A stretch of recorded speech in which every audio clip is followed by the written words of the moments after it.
into some of my Oh, favorites dude. and your favorites. I mean, this is one where we're going to need to buckle up because you talked about it at the top of the show. This card, I think this was one of the best wrestled shows from top to bottom. You said no misses.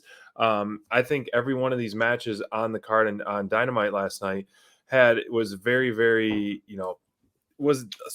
had us interested in so many false finishes in every single match. And I mean, mind you were there. People were probably standing most of the time. And this was one of the best, if not one of the best There were matches of so the night, many for sure. times, and there So were so many many things times in that match. storyline. Oh my Yeah. God. I mean, four of our favorites were featured. You have obviously these two teams in the ring. You have the Gun Club or the You're right. Guns in the crowd, just trolling the FTR. You're right. Then of course you got the Claimed and Daddy Ass sitting on the stage. So it's like, if the only people that really are missing are Young Bucks and Lucha Bros, but the tag division is the resurgence of it right now is at it's getting at its peak right now, and it's a lot of fun. And Swerve, which we know how you feel, we super high on him. It was nice to see him kind of almost go full heel all the way now with that low blow on Dax. Embrace it, bro. Embrace it. Oh, I love it. And it was nice to see Keith Lee back in the ring and show his agility. I mean, his impressive strength and agility for a guy his size. Special dude. And just FTR just, trying to put him away, trying. There's so many times, man. I loved the storytelling of this match and the back and forth of this match. It was so fun to watch. And these guys have some chemistry. And I would love to see Dax and Swerve go head to head on a singles match once upon a time too, because I agree. Be, pretty intense. Yeah, that's one of the things that I walked away with too. Is I would love to see Swerve and Dax in a one-on-one environment. But I'm not going to even go down that path because to me, I'm so geeked about the state of the tag team division in AEW right now. SPD. I am so happy to see the talent again rising to the surface. And this is what's so nice about it. Listen to the teams that you rattled off. And you think about obviously FTR, the thing that we love about FTR is that those boys they're legit, bro. And they're the ones who kind of hold down the fort. But like Santana and Ortiz, the Young Bucks, Butcher and Blade, Lucha Brothers, all these teams have kind of all like they still exist in this company and in some way, shape, or form have made a huge impact. But now you see new teams rising to the surface, making a new impact on this division, making a name for themselves. The Guns, SPD, I'm so happy we had the chance to talk to Austin because I feel like right now the Guns are like, they're right on the cusp of getting a legit run as potentially the ROH tag team champions. I think that they could be a team. I could see them stealing a belt from FTR, and that would be pretty impressive and deserved too. I think they could, and I think it would be great. These two guys are so good at what they do, man. And it's really exciting to see that just them leaning into their over-the-top personalities. That's the thing that we fell in love with them about. And that's what's fun about AEW, man, is when you get to see it's no different than any other sport, right? Like those of us who love football, right? Right. You watch college football and you see these guys develop and grow and then eventually get drafted to the NFL, and it's fun to see them grow and blossom. And that's what's happening. I think it happens a lot in AEW that doesn't go – they don't get the praise that they should. A team like the Guns, the team like the Acclaimed, right? You're seeing teams that have legitimately been blossomed before our eyes and are turning into some of the more charismatic, fun acts on the roster. Can you imagine AEW without the Acclaimed right now? Right? No. That's a homegrown team. The Guns are a team like that, dude. This is a team in this division that can do it in the ring, but always keeps us entertained outside.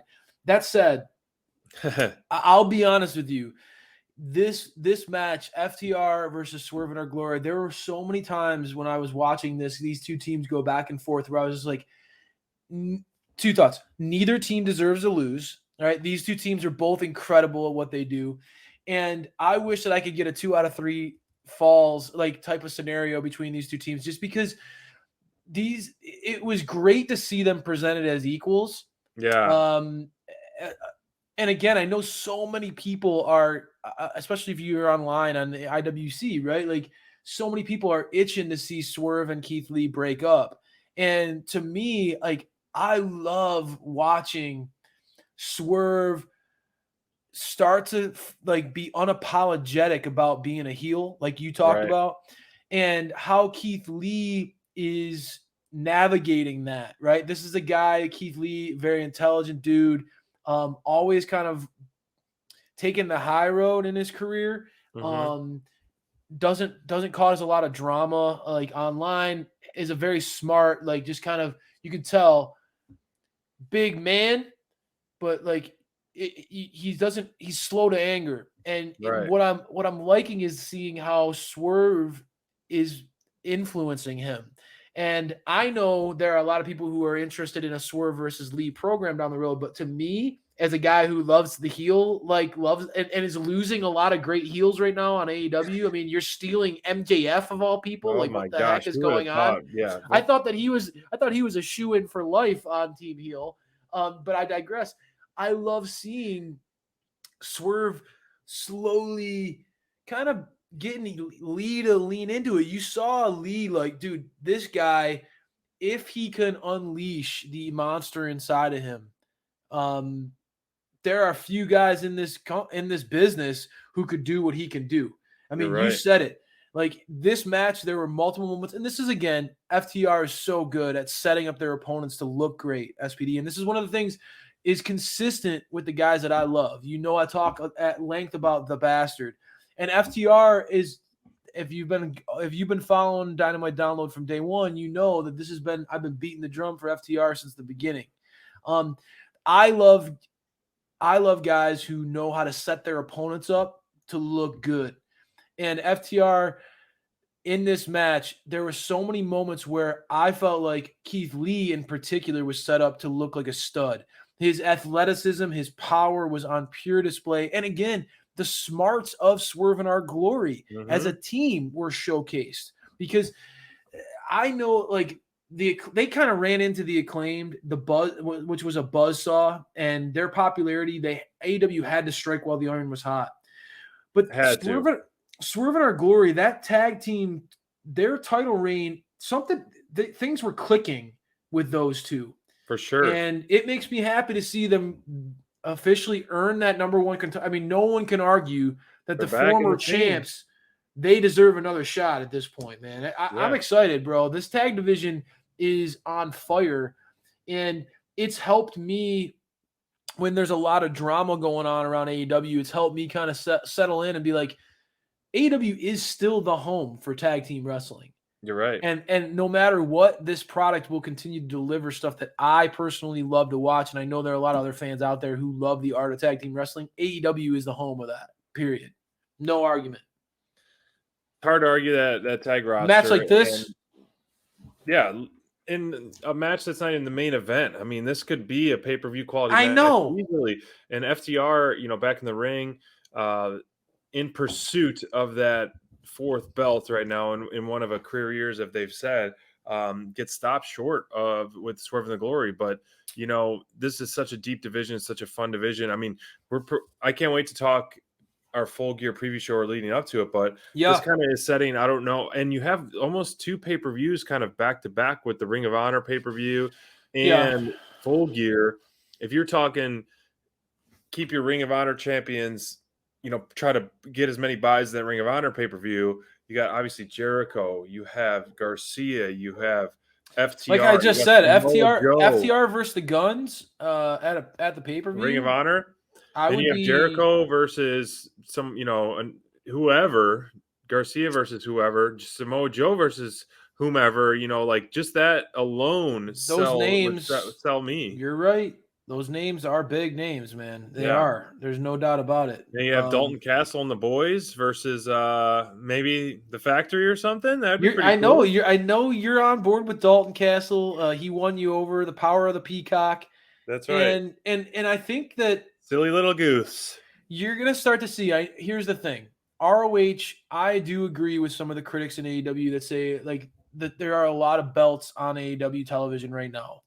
and the influx of ROH, it's been hard. The influx of ROH into the show, I get that. Be patient, because if Tony can put ROH on its own show, right, with the title holders that you just talked about, there's something there. And although I think that Matt Taven is going to end up getting squashed by my boy Wardlow, I do want to throw this out there, dude. Watch that match. I like Matt Taven, and he's part of like the ROH goes back, right? You've seen clips of CM Punk being champion, there's been countless Danielson and Samoa Joe. There's, has a long history of great champions. But in its later years, it started to hit some, and obviously that's why the company was able to be purchased. Sure. Matt Taven was one of those guys who I felt like kind of was, even though people weren't talking about ROH, I liked Matt Taven and what he was doing with the Kingdom. And I think he's a smart wrestler. And again, we just got done talking about Swerve. I think you're going to see some parallels in Matt Taven's game when you watch him wrestle that you see that I like in Swerve. A guy who is just very smart, very, very cerebral, not afraid to take shortcuts, not going to apologize if the fans like him or don't like him.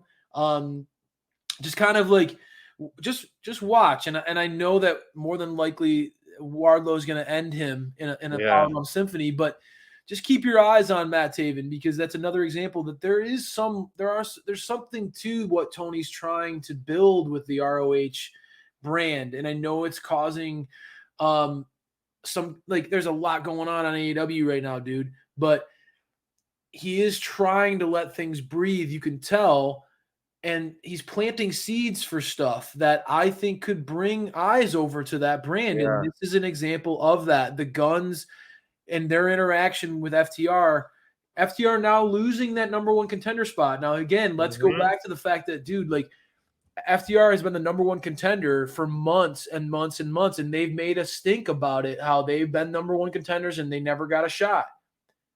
They put that on the line and they lost, man. And as an FTR fan, like, I think that needs to be acknowledged, that this is a big win for Swerve in Our Glory. That's a big, big win. So you need FTR to be able to pivot into something else. And I think that FTR versus the Guns, I mean, think about it. Austin said that his dream feud would be with Grumpy Dax. So I like it, man. I think that there's something there.